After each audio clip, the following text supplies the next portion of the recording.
একটা উপন্যাস লেখার চিন্তা মাথায় ঘুরছে কয়েকদিন ধরে, কিন্তু রোমান্টিক, সামাজিক বা ওয়েস্টার্ন ধ্বনি কোনো উপন্যাস নয়। একটু ভিন্ন ধর্মী লিখতে চাচ্ছি। বারান্দার চেয়ারে আইস করে বসে চুরুকে একটা টান দিলাম। বয়স প্রায় ৩০ ছুঁই ছুঁই, যদিও বিয়ের চিন্তা এখনো মাথায় আসেনি। চাল চুলোহীন মানুষ আমি, তাই বাড়িতে একাই থাকি। পেট চলে বাড়ি ভাড়ার টাকায়। নিজের উদ্ভট সব চিন্তা নিয়েই সময় কাটে। ভাবতেই আরেকটা উদ্ভট চিন্তা মাথায় আসলো। আচ্ছা, একটা গ্রাম বাংলার হরর রহস্যময় উপন্যাস লিখলে কেমন হয়? কিন্তু এমন গল্প লিখতে গেলে তো জুৎসই পরিবেশ দরকার। এইরকম শহরে পরিবেশে আমার কলম ঠিক মতো চলতে চায় না। জিতুকে ডাকলাম। দূরসম্পর্কের ফুপু ছাড়া ওর আপন বলতে এ দুনিয়ায় আর কেউ নেই। জিতু খুবই বিচক্ষণ ছেলে, আমার সাথেই থাকে। ছোট ভাইয়ের মতো স্নেহ করি ওকে। জিতু এসে বলল, ভাই, আমাকে ডেকেছেন? হ্যাঁ, শোন। শুনশান নীরব কোনো গ্রামে বাংলো ভাড়া পাওয়া যাবে? এমন কোনো বাংলো জানাশোনা আছে তো? কেন হঠাৎ গ্রামের বাংলো খুঁজছেন? নতুন উপন্যাস লেখার ভূত মাথায় চেপেছে, গ্রাম্য হরর রহস্য টাইপের। ও আচ্ছা, এখন বুঝলাম কেন শুনশান নীরব গ্রামের বাংলো খুঁজছেন। ঠিক আছে, আমি আজই খবর নিয়ে জানাচ্ছি। ঠিক আছে বলেই চেয়ারে হেলান দিয়ে বসে চোখ মুছলাম। জিতুর ওপর আমার সম্পূর্ণ বিশ্বাস আছে। এতদিনও আমার সাথে থাকতে থাকতে আমার সম্পর্কে বেশ ভালোই বোঝে। বিকালে জিতু এসে জানালো যে এরকম চেয়েছি ঠিক ওই রকমই একটা বাংলো পেয়েছে শহরের বাইরে। পরের দিন ব্যাগ গুছিয়ে রওনা দিলাম। চাঁদপুর শহর থেকে সেনজিতে করে সোজা ফরিদগঞ্জ।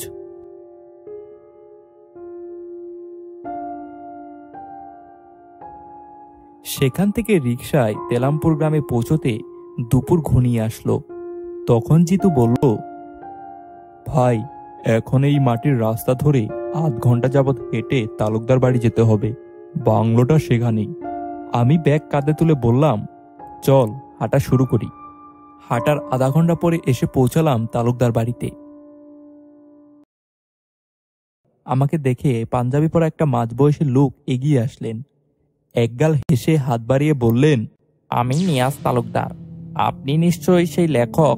এই আর কি, টুকটাক লেখার চেষ্টা করি। হাঁটতে হাঁটতে জিজ্ঞাসা করলেন তালুকদার সাহেব, তো বই লিখেছেন কয়টা? এই ৪-৫টার মতো হবে। তাহলে তো লেখার হাত কাঁচা, সবে মাত্র শুরু করেছে। তা লেখা কি পেশা নাকি নেশা? নেশার মতোই। তা না হলে কি উপন্যাস লেখার জন্য শহর ছেড়ে এই অজপাড়া গায়ে আসি? হ্যাঁ, জিতুর মুখে শুনেছি আপনি উপন্যাস লেখার জন্য আমার বাংলোটা ভাড়া নিতে চান।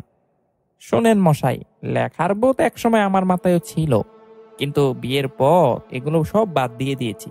তাই লেখালেখির নেশা যে কি তা আমি বুঝি না তা কিন্তু না। আমার বাংলোটা বাগানের ভেতরে, একদম শান্ত নিরিবিলি। কেউ আপনাকে জ্বালাতন করবে না। আপনি মন দিয়ে লিখতে পারবেন। কথা বলতে বলতেই বাগানের ভিতরের রাস্তা দিয়ে বাংলোর সামনে চলে আসলাম। আশেপাশে জিতুকেও দেখতে পেলাম না। বাগানে বেশ উঁচু উঁচু গাছ আছে, তবেই আমার চোখে বড়ই আর নারকেল গাছটাই বেশি পড়ল। বুঝলেন মশাই, এই বাংলোটা আমার বাবা খুব প্রিয় ছিল। জীবনের শেষ কয়টা বছর তিনি এই বাংলোতেই কাটিয়েছেন। তাই বাবার স্মৃতির এই বাংলোটা ভাঙতে ইচ্ছে হয়নি। বাবার মৃত্যুর পর অবশ্য কেউ এই বাংলোতে থাকেনি। তবে আপনি আসবেন বলে আজ সকালে সম্পূর্ণ বাংলো পরিষ্কার করিয়েছি। বাংলোর ভিতরে ঢুকে দেখি পরিপাটি করে রুম সাজানো। বিছানায় নতুন চাদর, টেবিলের ওপর নতুন লণ্ঠন। তালুকদার সাহেব আমার দিকে তাকিয়ে বললেন, আমরা গ্রামের মানুষেরা অতিথি সেবা করতে পছন্দ করি। তাই আপনি আসার আগেই লণ্ঠন, নতুন চাদর এগুলো আনিয়েছি। এই বাংলোতে থাকতে আপনার কোনো অসুবিধা হবে না। খাওয়া দাওয়া সব আমার বাড়ি থেকেই আসবে। মাস গেলে বাসা ভাড়ার সাথে খাবারের টাকাটাও দিয়ে দিবেন, তাহলেই হিসেব চুকে যাবে। আমি আচ্ছা বলে ঘাড় নাড়লাম। ঠিক তখনই জিতু চা নিয়ে আসলো। ওকে দেখে জিজ্ঞাসা করলাম, কিরে, কোথায় ছিলি? আপনার জন্য চা আনতে গিয়েছিলাম ভাই।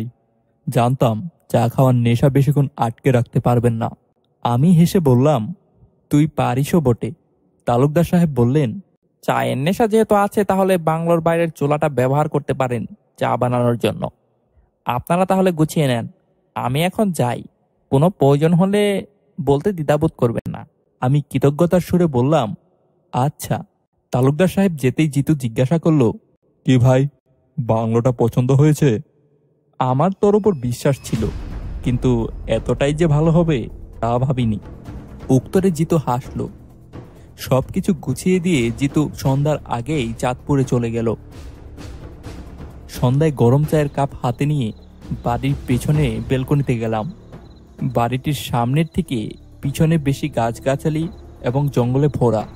কিছু দূর সামনে এগোতেই দেখলাম বেশ কিছুটা জুড়ে কাঁটাতারের বেড়া দেওয়া, ভেতরে বেশ কিছু কবর। ভালো করে তাকিয়ে বুঝলাম এটা পুরনো কোনো গুরুস্থান। ভৌতিক উপন্যাস লেখার নতুন উৎসাহ পেলাম যেন। পুরনো বাংলো, চারপাশে জঙ্গল, পাশে কবরস্থান, সব মিলিয়ে ভৌতিক উপন্যাস লেখার আদর্শ পরিবেশ। তবে সে রাতে লেখার কোনো চেষ্টা করলাম না। শরীর ক্লান্ত ছিল বলে তাড়াতাড়ি ঘুমাতে গেলাম। পরের দিন পাখির কিচিরমিচির শব্দে ঘুম ভাঙল। নাস্তা শেষে গ্রাম ঘুরতে বেরোলাম। কিছু দূর হাঁটার পর দেখি এক বাড়ির উঠোনে মানুষের জটলা। আমি এগিয়ে গিয়ে দেখি একজন বুড়ো ভিক্ষুক মাটিতে পড়ে আছে। লোকটা একই কথা বারবার বলছে, তালুকদারের দিন শেষ, ওর বংশের কেউ বাঁচবে না। গ্রামের লোকজন বৃদ্ধ ভিক্ষুককে টেনে বের করে দিল। আমি একটু অবাক হলাম, এটা ভেবে যে ভিক্ষুকটি তালুকদারের কথা বলছে কেন। বাংলোয় ফিরে আসলাম। লেখায় মন দিলাম, কিন্তু বারবার সেই ভিক্ষুকের কথা মাথায় আসতে লাগলো। অতঃপর তালুকদার বাড়িতে গেলাম। নিয়াজ তালুকদার আমাকে জিজ্ঞেস করলো, এই ব্যাপার লেখক সাহেব, কিছু বলবেন? না, তেমন কিছু না। আজ গ্রামে একটা ভিক্ষুক এসেছিল, বারবার আপনার কথা বলছিল। শুনেছি আমি, ওটা কিছু না। পাগলের কথায় কান্না দিয়ে নিজের কাজ করুন, যান। আমি বাংলোতে ফিরে আসলাম। আবারও লেখায় মন দেওয়ার চেষ্টা করলাম। সন্ধ্যায় চায়ের কাপ হাতে নিয়ে উপন্যাসের থিম ভাবতে ভাবতে বাংলোর পিছনে ব্যালকনিতে গেলাম। গোরস্থানের দিকে তাকাতেই দেখলাম কে যেন বসে আছে। দূর থেকে লোকটার চেহারা ভালো করে বোঝা গেল না। কিছুটা কৌতূহল বশত আমি গোরস্থানের দিকে গেলাম, কে বসে আছে সেটা দেখার জন্য।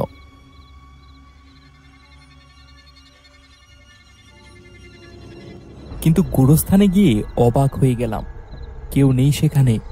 কয়েক মিনিটের মধ্যেই যেন পুরো গায়েব হয়ে গেল। বাংলোতে ফিরে আসলাম। কাগজ কলম নিয়ে বসলাম লেখার জন্য। হালকা বাতাসে কাঁপছে লণ্ঠনের আলো। রাতও বেড়ে চলেছে ধীরে ধীরে। পরের দিন ঘুম থেকে উঠে হাঁটতে গিয়ে শুনি লিটু খুব অসুস্থ হয়ে পড়েছে।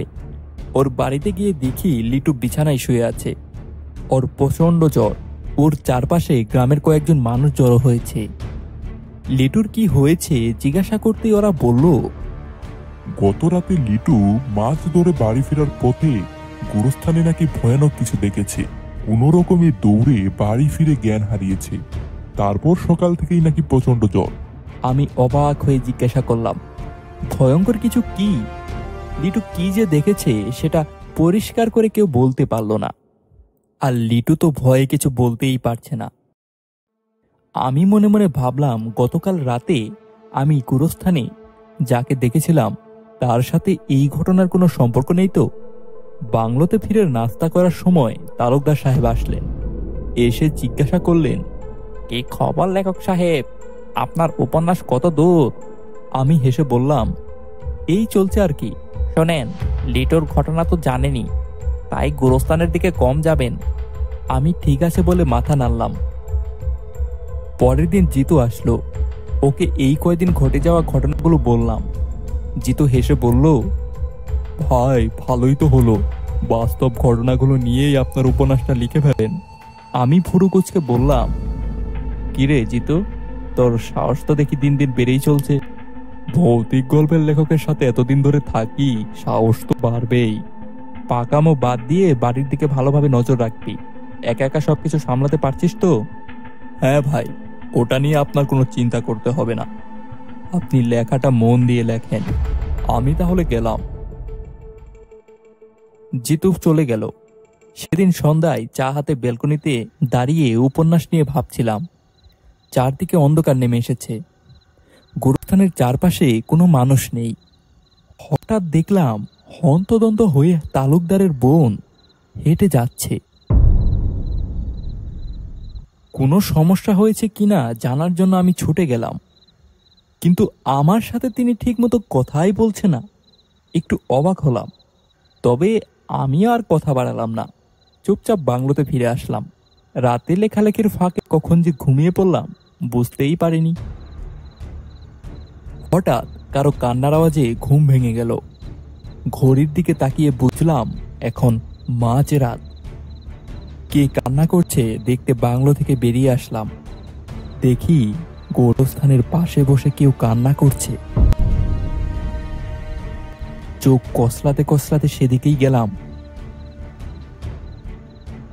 কিন্তু সেখানে গিয়ে কাউকেই দেখতে পেলাম না। শুধু দেখলাম একটা কুকুর দাঁড়িয়ে দাঁড়িয়ে লেজ নাড়ছে। একটু অবাক হলাম, ভাবলাম ঘুমের ঘোরে আবার স্বপ্ন দেখলাম না তো। তখনই তালুকদার বাড়ি থেকে চিৎকার চেঁচামেচি ভেসে আসলো। সেখানে গিয়ে দেখি তালুকদারের বোনের স্বামী মারা গেছে। সবাই কান্নাকাটি করছে। একজনকে জিজ্ঞাসা করতেই জানলাম কয়েকদিন ধরেই লোকটা উল্টাপাল্টা কথা বলতো কেউ একজন তাকে মারতে আসছে। ভয়ঙ্কর চেহারার কেউ। তার স্ত্রী তার জন্য তাবিজও এনেছিল কয়েকটা, কিন্তু রক্ষা হলো না। কিছুক্ষণ আগে হঠাৎ শ্বাসকষ্টে মারা গেছেন তিনি। মারা যাওয়ার আগে বারবার বলছিল কে যেন তাকে গলা টিপে ধরে রেখেছে। আমি আর সেখানে দাঁড়ালাম না। সেখান থেকে বাংলোর দিকে হাঁটতে লাগলাম। এই প্রথম গোরস্থানের পাশ দিয়ে হাঁটতে আমার ভয় লাগলো। দুটো মৃত্যু গ্রামে, তার মধ্যে গোরস্থানের সব অদ্ভুত কার্যকলাপ, সবকিছু ভাবতেই কেমন যেন বুকটা কেঁপে উঠল। গোরস্থানটা পেরোতেই দেখি সেই বৃদ্ধ ভিক্ষুক লোকটি আমার বাড়ির সামনে বসে আছে। আমি তার দিকে তাকাতেই বলল, একটু পানি খাওয়াবি? প্রথমে ভাবলাম এত রাতে এই লোক এখানে কি করে। 7-5 ভেবে তার জন্য পানি নিয়ে আসলাম। পানি খেয়ে গ্লাসটা আমার হাতে দিয়ে মৃদু হাসলো লোকটা। তারপর ধীরে ধীরে হেঁটে চলে গেল। আমি ডাকার চেষ্টা করলাম, কিন্তু শুনল না। অজ্ঞতা বাংলোয় ফিরে শুয়ে পড়লাম। পরের দিন উপন্যাস নিয়ে ভাবতেও পারলাম না। মাথায় শুধু গ্রামের অদ্ভুত কাণ্ডগুলো ভাসছিল। রাতে মাটির চুলায় চা বানাতে গিয়ে দেখি সেই বৃদ্ধ লোক গোরস্থানে বসে আছে। লোকটা আমার দিকে তাকাতেই কেমন যেন আমার শরীরটা কেঁপে উঠল। আমার কাছে এসে বলল, গোরস্থানের এই সামান্য জমির লোভ তালুকদার সামলাতে পারল না। এখন যে ও নির্বংশ হবে সে কথা কি সে একবারও ভেবেছে? আমি আমতা আমতা করে বললাম, কেন, কি করেছেন উনি? লোকটা আমার দিকে কিছুক্ষণ তাকিয়ে থেকে হেঁটে চলে গেল। আমি ডাকতে গিয়েও ডাকলাম না। তবে এমন রহস্যময় লোক আগে কখনো দেখিনি। চা নিয়ে ব্যালকনিতে চেয়ারে হেলান দিয়ে বসলাম। রাত প্রায় 11টা। লিখবো না ঘুমাবো ভাবছিলাম। তখনই মনে হলো গোরস্থানে ঝড় শুরু হয়েছে। গাছের ডালপালাগুলো একে অপরের সাথে জোরে জোরে ধাক্কা লাগছে। দৌড়ে গেলাম গোরস্থানের দিকে। গিয়ে যা দেখলাম তা রীতিমতো অবিশ্বাস্য। তালুকদার সাহেব গোরস্থানের ভিতরে একটা গাছে ঝুলছে। তার গলায় দড়ি। আমার দিকে তাকিয়ে বলছে, বাঁচাও ও ভাই, বাঁচাও আমাকে। আমি এগিয়ে যেতে থাকলাম তাকে বাঁচাতে, কিন্তু এগোতে পারলাম না। আমার পা যেন কে ধরে রেখেছে। এক পাও নাড়াতে পারলাম না। নিচে ওই বৃদ্ধ লোকটা দাঁড়িয়ে রয়েছে, জোরে জোরে হাসছে আর বলছে, সামান্য এই জমির লোভে তুই আমাকে খুন করেছিস। এখন তুই চাইলেও বাঁচতে পারবি না। তোর জন্য শুধু 3.5 হাত জায়গায় লাগবে। তালুকদার সাহেব আমার সামনেই ছটফট করে মারা গেলেন। আমি কিছুই করতে পারলাম না।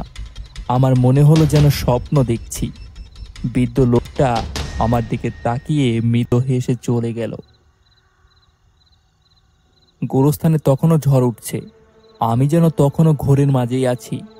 কয়েক মিনিটের মধ্যেই জ্ঞান হারালাম আমি।